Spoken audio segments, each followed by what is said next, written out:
Como un síndrome geriátrico de importancia tenemos a la incontinencia urinaria.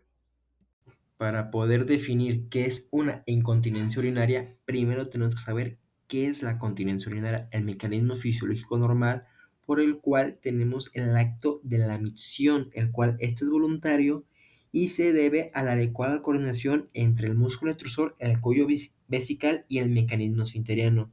Una vez estas estén alineadas, por el sistema nervioso y una gran cantidad de neurotransmisores, se va a poder hacer lo que viene siendo este acto voluntario de la micción.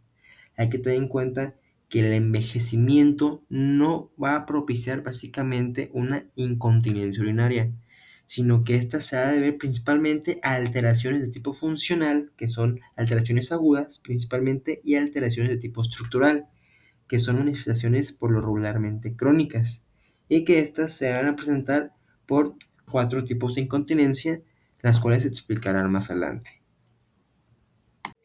Y aquí, a manera de hacerlo más visual, se incluyen dos imágenes. La primera básicamente son los cambios fisiológicos normales por los cuales sufre o pasa el sistema urinario al envejecer y por los cuales se pueden esperar ciertas anormalidades, entre comillas, ya que como se explicó anteriormente, no se asocia la incontinencia urinaria a cambios fisiológicos del envejecimiento, sino principalmente a otras causas. Y en la siguiente tabla o imagen se incluyen los fármacos relacionados que dan con mayor frecuencia y que estos pueden dar una incontinencia urinaria. Ahora sí, una vez definiendo lo que es la continencia, podemos entender que la incontinencia, por la Real Academia Española, va a ser la patología que consiste en la expulsión involuntaria de orina. Si nos vamos a la definición internacional de la Sociedad de Continencia, tenemos que en el año 2002, que fue la última actualización, nos dice que es cualquier escape de orina que provoque molestias al paciente, añadiéndose lo que viene siendo simplemente de la expulsión involuntaria también las molestias, que son las principales repercusiones que va a tener como clínica en el nivel psicológico y por lo tanto le va a dar su importancia. También se le añade un nuevo término que es la de síndrome de vejiga hiperactiva, la cual es definida como la asociación de la urgencia miccional con o sin incontinencia de urgencias, a menudo asociada a un aumento de la frecuencia miccional y nicturia. Hay que tener en cuenta esta enfermedad y darle su importancia, ya que a nivel epidemiológico se asocia entre el 10 al 15% de personas mayores a partir de los 65 años.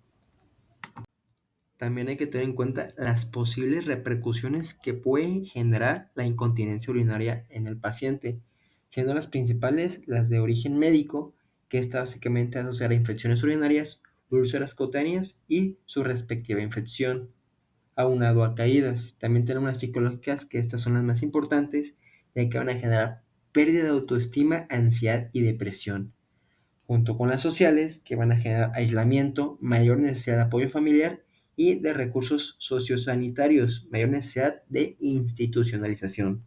Y las económicas, que van a dar un elevado costo de las medidas diagnósticas y terapéuticas, así como de las complicaciones. E incluir un cuadro del lado derecho donde hay diferentes cuestionarios para evaluar el impacto que tiene la incontinencia urinaria en los geriátricos.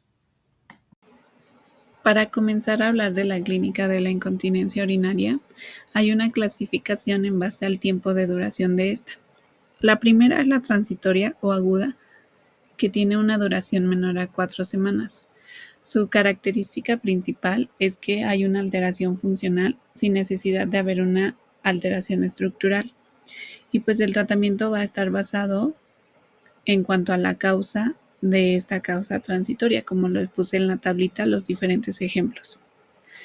Y la segunda es la establecida o crónica. Aquí, a diferencia de la aguda, pues va a tener una duración mayor a 4 semanas y aquí ya va a haber alteraciones estructurales. También las causas de la aguda pueden contribuir a que ésta se cronifique y pues hay diferentes tipos de mecanismos por los cuales se pueden originar, ya sea por hiperactividad vesical, estrés, rebosamiento o funcional. Hablando de los tipos de incontinencia, está la primera, que es la de urgencia. Esta se define como escapes de orina precedidos de una necesidad urgente de orinar. La segunda es la incontinencia de esfuerzo, que aquí, a diferencia de la otra, va a ser originada por un esfuerzo o una maniobra que aumenta la presión intraabdominal, ya sea toser, reír, esforzarse o estornudar, entre otras causas. La tercera es la incontinencia mixta, que pues como su nombre lo dice, va a ser de los dos tipos de mecanismos anteriores, la de urgencia y la de esfuerzo. Y por último, la incontinencia inconsistente o sin percepción del deseo miccional, que esta se define como la aparición sin relación con una situación concreta. Existen diversos mecanismos los cuales son responsables de la incontinencia urinaria. En algunas bibliografías encontramos 3 mecanismos, mientras que en otras bibliografías encontramos 4. Y cada uno de estos mecanismos tiene manifestaciones clínicas características y está asociado a diferentes patologías. El primero de estos mecanismos es la hiperactividad vesical, el cual es el tipo más común, presentándose en el 50 al 70% de los casos. Este se va a producir cuando la vejiga escapa del control inhibitorio que es ejercido por el sistema nervioso central, generando contracciones involuntarias del músculo detrusor de la vejiga, lo que va a provocar incontinencia de urgencia y poliacudia, siendo estas sus manifestaciones clínicas características. Principalmente se va a presentar en patologías neurológicas como podría ser Parkinson o demencia, o en patologías vesicales como la litiasis, neoplasias o infecciones.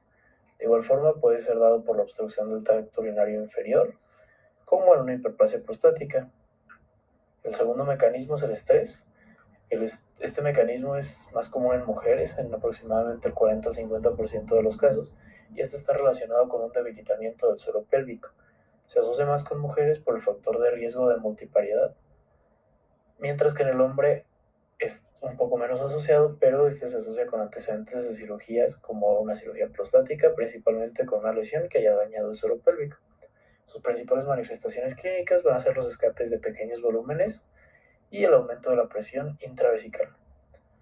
De igual forma, tenemos el tercer mecanismo, que es el rebosamiento, el cual aparece en situaciones de sobredistensión vesical. Este se va a diferenciar en 2 mecanismos, el cual va a ser la obstrucción del tracto urinario de salida, que podría ser principalmente dado por patologías como la hipertrofia prostática o alguna estenosis uretral, o por la alteración contráctil de la vejiga, el cual puede estar dado por medicamentos, lesiones medulares o alguna otra patología. Las manifestaciones clínicas de esta patología van a ser la dificultad para iniciar la micción y la sensación de micción incompleta. Por último, encontramos el mecanismo funcional, el cual tiene una característica diferente a las demás, ya que este se va a considerar después de haber descartado todos los otros tipos o todos los otros mecanismos.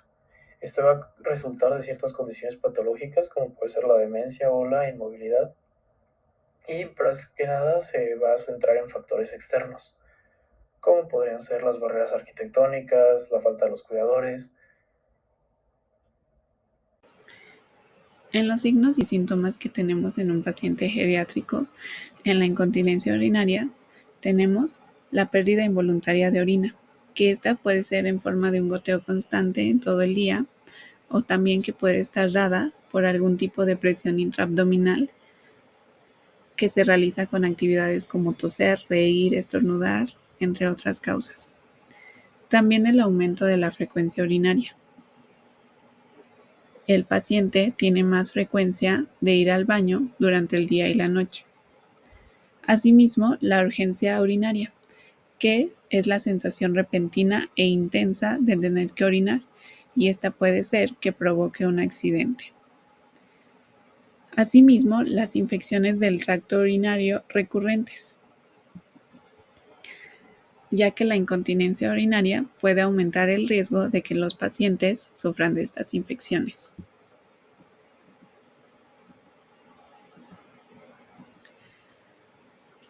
De igual forma, la dificultad para iniciar la micción, que puede haber una sensación de dificultad o incluso necesitar de realizar esfuerzo para iniciar el chorro de la orina. O también el flujo urinario débil, que aquí el flujo va a ser más débil o va a estar intermitente en algunos casos. Esto quiere decir que el chorro se corta o que el chorro es más delgado o la presión del chorro es más débil. También pueden presentar sensación de vaciado incompleto de la vejiga. Esto quiere decir que después de orinar el paciente sigue sintiendo la necesidad de seguir orinando o que no ha vaciado por completo la vejiga. Y por último, la incontinencia nocturna, que esta va a ser la pérdida del control de la vejiga durante la noche y también se conoce como enuresis nocturna.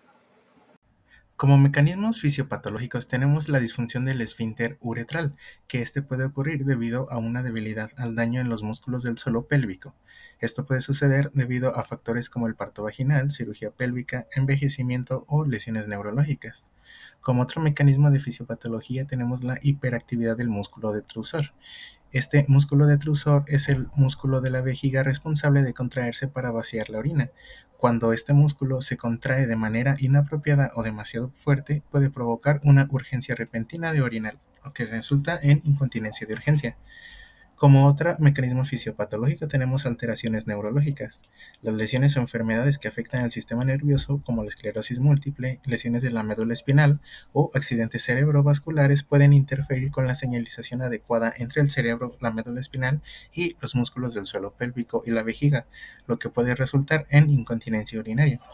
También tenemos factores de riesgo adicionales, como los que incluyen la obesidad, el tabaquismo, el consumo excesivo de alcohol o de cafeína y ciertos medicamentos que pueden afectar la función de la vejiga. Al ser una patología de etiología multifactorial, la incontinencia urinaria en el paciente mayor presenta un desafío diagnóstico, por lo cual es necesario realizar una valoración multidimensional. Esta se va a dividir en dos partes, en la básica y en la ampliada o especializada. En la parte básica tenemos que realizar una historia médica general, enfocándonos en antecedentes personales, particularmente historias ginecológicas, antecedentes de cirugía pélvica previa, patologías neurológicas o incluso alteraciones visuales. De igual forma, tenemos que enfocarnos en el consumo o uso de medicamentos como podrían ser diuréticos, benzodiazepinas, hipnóticos, narcóticos, antagonistas de calcio y anticolinérgicos. De igual forma, tenemos que realizar una historia médica dirigida, la cual va a estar dirigida obviamente al motivo de consulta, donde vamos a indagar sobre el tiempo de evolución, cómo fue la aparición de la incontinencia, si esta se presenta de día o de noche, qué factores lo precipitan, y todas estas características con el objetivo de indagar el tipo y el mecanismo de la incontinencia. De igual forma, tenemos que realizar una valoración funcional básica para conocer cómo se encuentra la movilidad y la funcionalidad de nuestro adulto mayor. De igual forma, es necesario realizar una exploración física, la cual va a estar enfocada en un examen abdominal en busca de masas abdominales o globo vesical, un examen rectal, el cual puede ser útil, y un examen ginecológico o vaginal, en pacientes femeninas, el cual puede resultar útil para la incontinencia urinaria. De igual forma, un examen neurológico, y tendremos que destacar la medición del residuo vesical posmiccional, el cual resulta ser útil ya que un residuo elevado de más de 100 a 200 centímetros cúbicos nos orienta hacia una incontinencia por rebosamiento. De igual forma va a ser necesario un estudio analítico básico, el cual va a incluir la realización de una biometría hemática y un sedimento de orina. Cuando pasamos a un diagnóstico ampliado o especializado, pues como su nombre lo dice, es cuando vamos a tener que referir al paciente o derivarlo a un especialista, en este caso sería el urólogo, y este va a realizar un estudio urodinámico con el fin de determinar la etiología de la patología.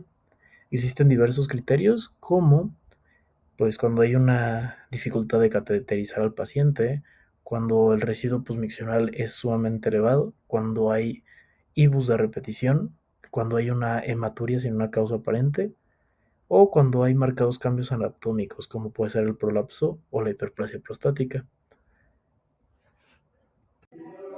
Como ya se mencionó con anterioridad, una de las causas para incontinencia urinaria, especialmente en las mujeres multíparas, es el debilitamiento de la musculatura del suelo pélvico. Para esto vamos a realizar una exploración física en la cual vamos a introducir 2 dedos por medio vaginal y vamos a pedir a la paciente que contraiga fuertemente. Para esto valoraremos con la escala Oxford, que va de 0 a 5, el 0 presentando ausencia de la contracción, el 1 una contracción muy débil, el 2 una contracción débil, el 3 una contracción moderada con tensión y mantenida, el 4 una contracción buena con mantenimiento de la tensión con resistencia y el 5 una contracción fuerte con mantenimiento de la tensión con fuerte resistencia. El 5 estaríamos valorando unos músculos del suelo pélvico sanos. Para apoyar de mejor manera a nuestra escala Oxford, podemos realizar la escala de Perfect, que en esta vamos a valorar 5 puntos. Esta se va a realizar por medio de la misma exploración de la escala Oxford, solamente que le vamos a pedir a la paciente que mantenga la contracción de sus músculos. El primer punto que vamos a valorar va a ser la fuerza, que esta se valora con la escala de Oxford. El segundo que vamos a valorar va a ser la resistencia, que en esta vamos a tener un tiempo mantenido de la contracción máxima en nuestra paciente sin que ésta pierda la fuerza. En el tercero vamos a valorar las repeticiones, el número de repeticiones que sea mayormente posible en la paciente con descanso de 4 segundos entre cada una de ellas. ¿Qué tan rápidas son? Será nuestro cuarto punto, después de 1 minuto de descanso que le damos a nuestra paciente. Y el último punto que valoraríamos es el número de contracciones que hizo nuestra paciente en un tiempo que determinaremos personalmente. Como siguiente escala tenemos el test de gravedad de Sandvik. Este test de gravedad de Sandvik nos sirve para ver la gravedad de la incontinencia urinaria que tiene nuestro paciente. Este consta de 2 preguntas y la primera pregunta es ¿con qué frecuencia pierde orina? El paciente nos puede referir que la pierde menos de una vez al mes, una o varias veces al mes, una o varias veces a la semana y todos los días o noches. La otra pregunta que consiste este test es la cantidad de orina que pierde. Puede ser en gotas en poca cantidad, un chorro pequeño o mucha cantidad. Para obtener un resultado de esta escala, tenemos que tomar el número de la respuesta que haya puesto nuestro paciente y multiplicarlo por el otro número de la siguiente respuesta. Un ejemplo de ello podría ser un paciente que presente fuga de orina una o varias veces a la semana, que sería un 3, y que las pierda en mucha cantidad, que sería también 3. Entonces haríamos la multiplicación de 3 por 3, que nos daría 9, lo que nos daría como resultado una incontinencia urinaria grave. Hola, yo les voy a hablar acerca del índice de Bartel, en donde también es conocido como el índice de independencia funcional de Bartel o el índice de Bartel de Maryland. Es una herramienta ampliamente utilizada para medir la discapacidad física de las actividades de la vida diaria. Fue desarrollado en 1955 por Bartel en el Hospital Estatal de Enfermedades Crónicas de Maryland, ahora Centro Montebello, en Baltimore, Estados Unidos. Principalmente va a valorar 10 aspectos, los cuales son comer, trasladarse de la silla a la cama, aseo personal, uso de retrete, bañarse, desplazarse, subir y bajar escaleras, vestirse y desvestirse, control de heces y control de orina. Si es capaz de hacerlo por su propia cuenta, quiere decir que es totalmente independiente y tiene un valor de 10 puntos. Si necesita ayuda, tiene un puntaje de 5 y si es totalmente dependiente, tiene 0 puntos. Se va a evaluar con un puntaje de 0 a 100 puntos, en donde de 0 a 20 tiene una dependencia total, de 21 a 60 dependencia severa, dependencia moderada de 61 a 90, de 91 a 99 una dependencia escasa. Y 100 puntos es totalmente independiente. Y como dato adicional, los pacientes que están en silla de ruedas se toma a partir de 95, donde quiere decir que es independiente, y menor a 25, donde necesita ayuda. La siguiente escala es la escala de Marshall y Bonney, en donde también es conocida como prueba de esfuerzo para la incontinencia urinaria. Se realiza principalmente a mujeres con pruebas físicas. Se realiza durante un examen pélvico, en lo cual la mujer Se acuesta de espaldas con las piernas flexionadas y los pies apoyados en el suelo. El examinador luego inserta un espéculo en la vagina y le pide a la mujer que tosa o haga fuerza como si estuviera estreñida. Se observa el descenso del cuello de la vejiga y la uretra durante la maniobra de Valsalva. Tiene un grado de 0 hasta un grado 5. En grado 0 no hay descenso del cuello de la vejiga ni de la uretra. Grado 1, descenso mínimo del cuello. En grado 2, descenso del cuello de la vejiga y uretra hasta el miato uretral. Grado 3, descenso del cuello de la vejiga y uretra más allá del miato uretral. El 4 es hasta el introito vaginal y el 5 es un prolapso completo del útero. Para realizar un correcto tratamiento de esta patología, necesitamos realizar un tratamiento integral. En este vamos a abarcar ciertos puntos, como lo son las medidas generales, que las medidas generales vamos a tener que cambiar en nuestro paciente las medidas higiénico-dietéticas, en el cual podemos pedirle al paciente que utilice ropa que sea cómoda y fácil de quitar, reducir el consumo de sustancias excitantes como el alcohol, café, el té, y modificar el patrón de ingesta líquida por las tardes-noches para que no haya ese escape de orina.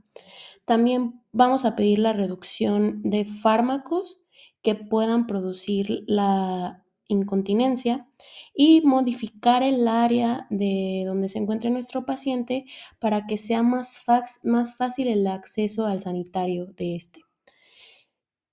La otra sería técnicas de modificación de la conducta. En esta podemos realizar ejercicios para fortalecer nuestro suelo pélvico, conocidos como Kegel, que vamos a realizar contracciones repetidas para fortalecerlos.